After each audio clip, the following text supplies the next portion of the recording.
Hello friends, thank you for joining in on our session today, Home Scavenger Hunt, developing a movement poem with Miss Trinity and myself, Miss Mariah. Before we get started with a movement warm-up, go ahead and make sure that you have paper or a notebook, something to write with, and comfortable clothing you can move in. Hey guys, so we're going to be starting a warm-up soon. If you could please find your own space, make sure you have enough space for you to move around and start to follow along. Here we go.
Great job.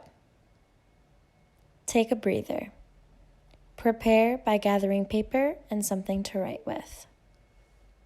Here you can find the directions and the questions in order to navigate through the home scavenger hunt. You can always pause your screen or click down below in our bio for the document itself. Below will be a list of prompts for the scavenger hunt. You will need to fill out each prompt during the scavenger hunt in order to create your poem and movement. You will have a chance to go explore your house and front or backyard in order to find things that the scavenger hunt requires. Once you are finished, take 5 to 10 things you found and write them down to use for a free verse poem. Some of the questions entail: what is the first thing you see when you walk into your room? Describe it. Find something you can fit into your pocket. Find something from your childhood. Once you go through all 10 questions, review your findings and what you wrote for each scavenger hunt question. Take the time to now format your answers into a poem. You may either use 5 lines or all 10. Develop a poem with what you discovered and wrote. You may go ahead and take the time to now navigate through the scavenger hunt. You may pause the screen in order to have the questions for reference, or using the PDF file, you may rely on that as well. Have fun and make sure to wash your hands once you're done.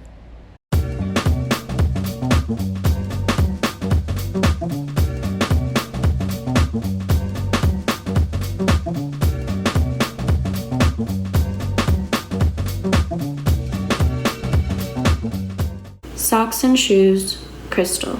Recital flowers, blue ornaments. Bobby pins, a mural, polymer clay. Dry, dirt, shriveled. Granola. Birds chirping, cars driving. Hello friends, so now that I just read off my poem, I am going to tell you how to create movement with your poem that you have. So remind you, you can either create movement for all 10 lines, since there was 10 questions in the scavenger hunt, or you can just do 5. And again, this can be in any order that you want it to be. Your poem does not have to be in the same order as the question. So if you want to mix them up a bit, you can totally do that.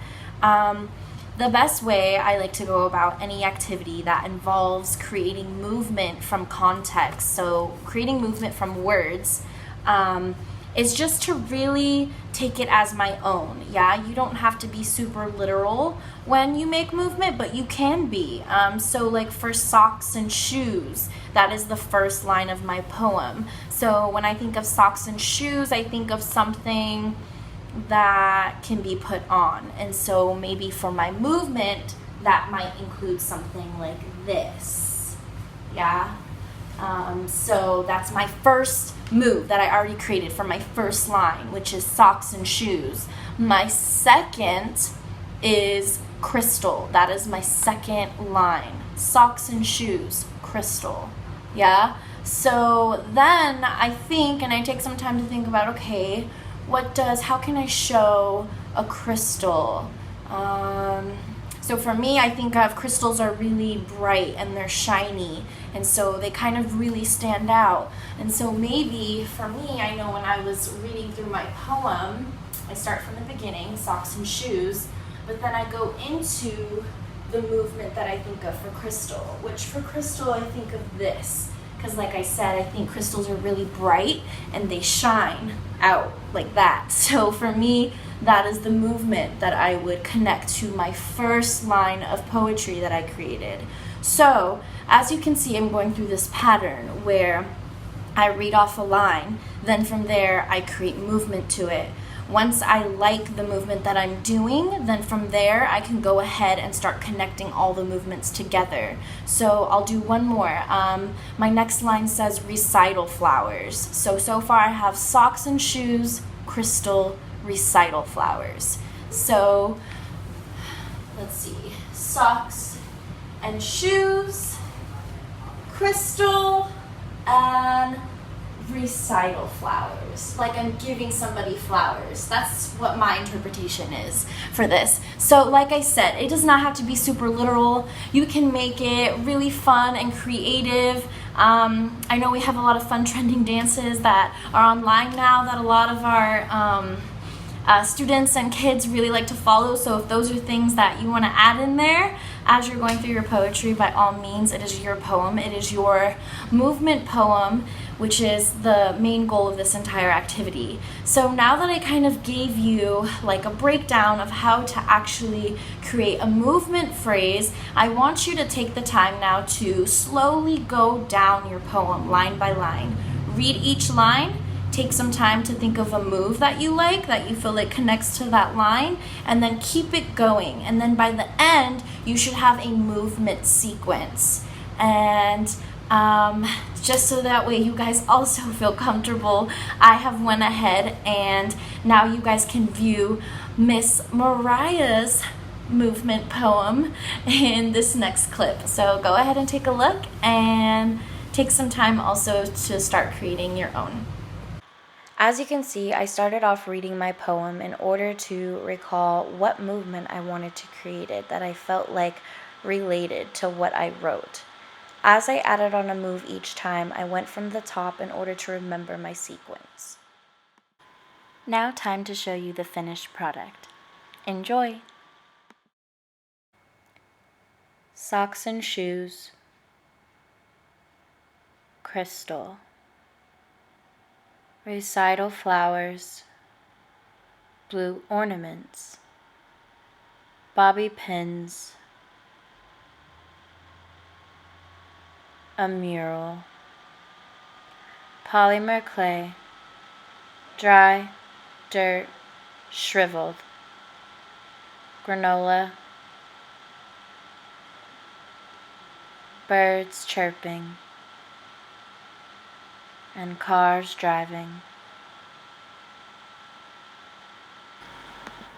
Thank you for listening and allowing me to share. Now let's try it with music.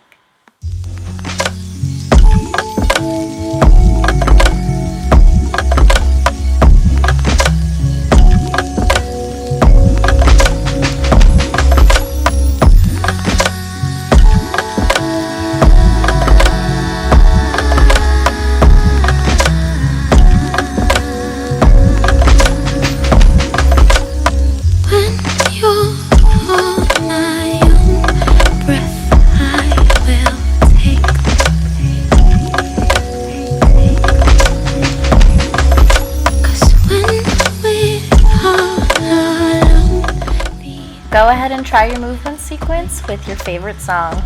Thank you so much for joining us in on this session. I hope that you had a great time creating a poem as well as a movement poem.